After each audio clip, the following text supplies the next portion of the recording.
Halo teman-teman, kembali lagi di episode kali ini.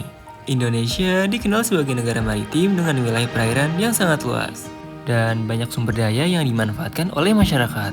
Nah, pada video kali ini kita akan membahas salah satu ikan yang sangat familiar di Indonesia. Ayo kita pelajari bersama-sama. Nah, apakah teman-teman pernah melihat tambak seperti ini? Airnya tidak sepenuhnya asin, tetapi juga bukan air tawar. Tempat seperti inilah yang disebut perairan payau. Nah, pada pembelajaran kali ini, kita akan tahu nih bagaimana ikan tersebut dapat dibudidayakan di tambak air payau.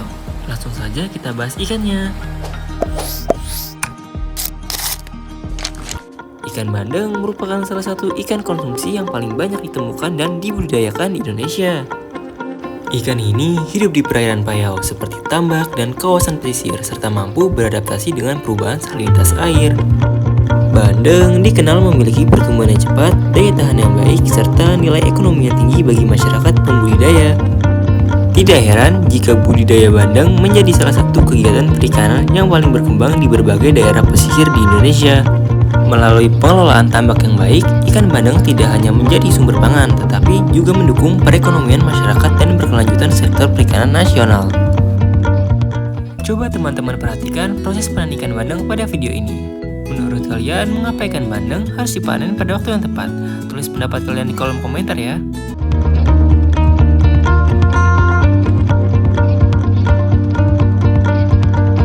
Dan bisa kita lihat, aktivitas jual beli bandeng di pasar menunjukkan bagaimana hasil budidaya perikanan berperan langsung dalam rantai ekonomi, mulai dari pembudidaya, pedagang, hingga konsumen.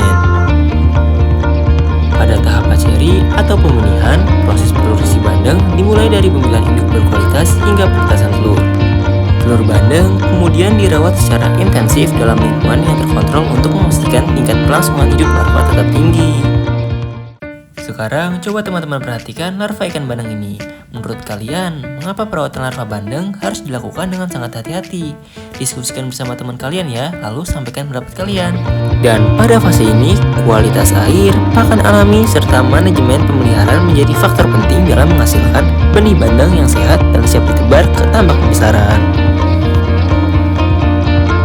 Dan proses panen menjadi puncak dari seluruh rangkaian budidaya ikan bandeng. Melalui kerja keras pembudidaya, mulai dari pembenihan, pemeliharaan, hingga perawatan tambak, akhirnya bandeng siap dipanen dan dimanfaatkan oleh masyarakat.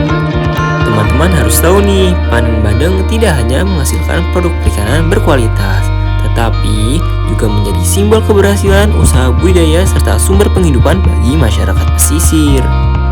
Dengan pengelolaan yang berkelanjutan, ikan bandeng diharapkan terus menjadi komoditas unggulan perikanan Indonesia di masa depan.